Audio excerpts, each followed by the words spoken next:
Good afternoon, everybody. This is the Balloon Bandit of Amusement with a Twist, and I had a question posed. Does blowing it up by mouth or blowing it up by pumps, does that make the difference in the size? And the question, or the answer to that is no. When you blow it up by mouth, it'll only fill up as much as the balloon will allow it.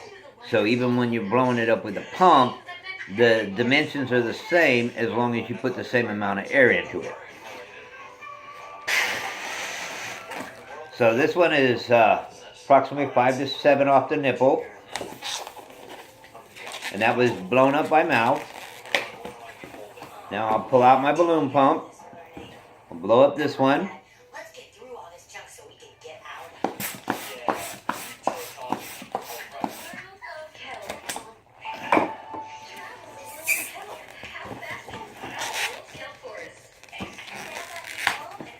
And this one is approximately the same length, approximate. I'm not saying it is, but if you look at the dimensions of the balloons, they are exactly the same. So there's the same amount of air in both balloons. Okay, the next question was chirping or softening. There's a difference between chirping a balloon and softening a balloon. Softening a balloon means you're going to use the air that's already in the balloon. When you chirp a balloon, you're letting air out of the balloon, which means there's less air in it. So when you're softening it, you squeeze this down, and then you're just stretching it out, and that just moves the air around in the balloon, which also makes it thinner than the original balloon, because the air is now moved down the balloon. When chirping a balloon, there's only one design that I know that you really ever have to chirp a balloon, and that's the 6-petal flower. And the only reason you have to chirp it down is because you need to be able to get less air in the length of the balloon. And the reason that you would chirp it down is you blow it up and then you let it deflate to at least halfway, and then that little bit of air is going to expand the whole length of the balloon. And the reason you blow it all the way up is to stretch the balloon so that it makes it easier to spread the air the length of the balloon. Okay?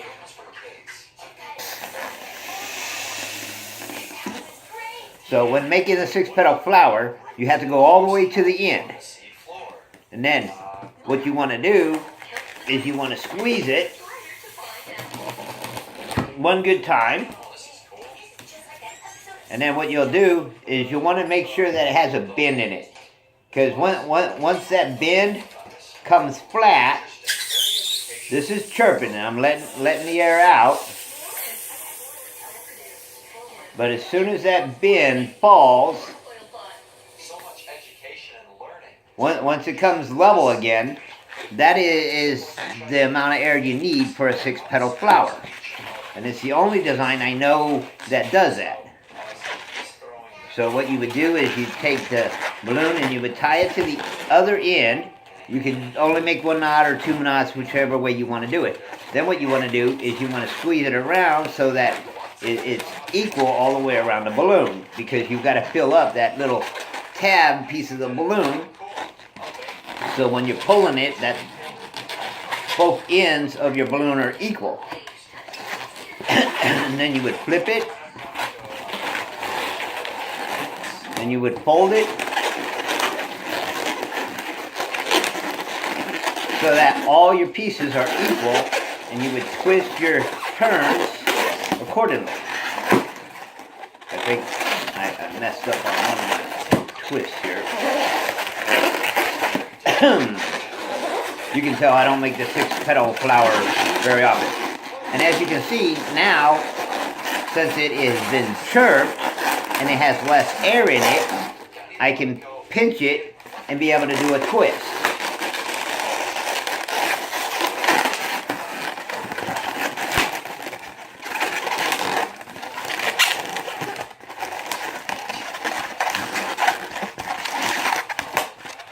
Then if you've chirped it enough, these balloons are soft enough that they won't pop when you try and expand them out like this.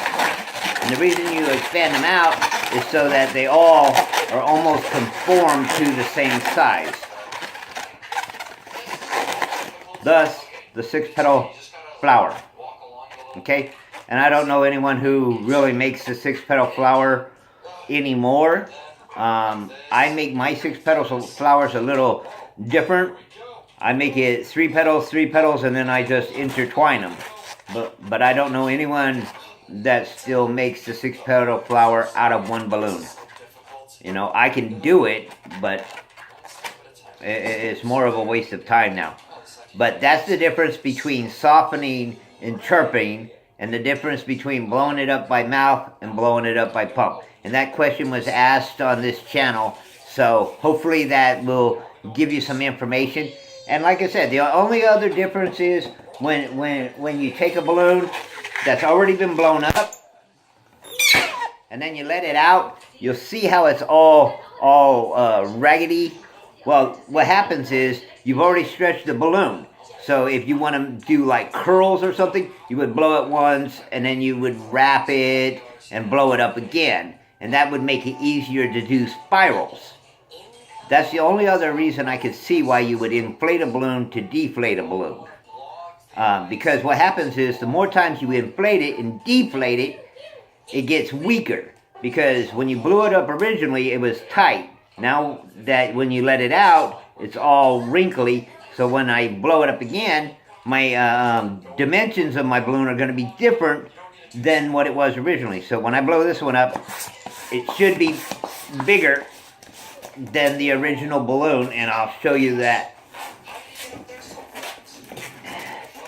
in comparison to the other one that's still blown up.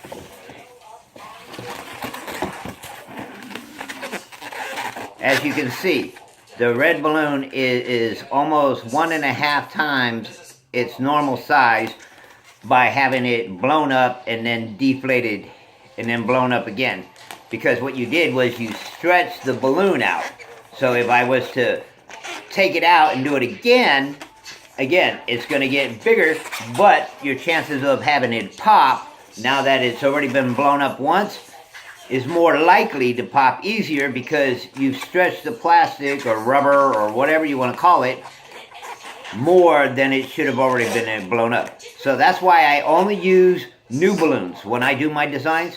I don't use scraps, because what happens is with a piece of scrap, you've already blown the balloon up once. So by blowing it up again, it makes it like this, which means it's more likely to pop. Okay? So hopefully that's clarified what was said in my comment. And see, I was just barely holding on to it after I pulled the end off, and it just popped. So that's why I don't use scrap. Okay? So this has been the Balloon Bandit of Amusement with a Twist. This is not our Monday video, and this is not Tuesday's challenge, which we have some people who participated in the challenges, and it's looking good so far. But I'll let you know on Tuesday what the answers are, okay? And as for next Thursday, balloon twisting for beginners, okay?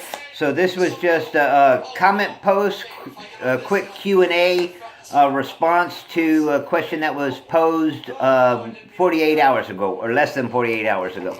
Okay, I just happened to notice it. Have a great one. This is the Balloon Bandit of Amusement with a Twist, and keep on twisting, everybody.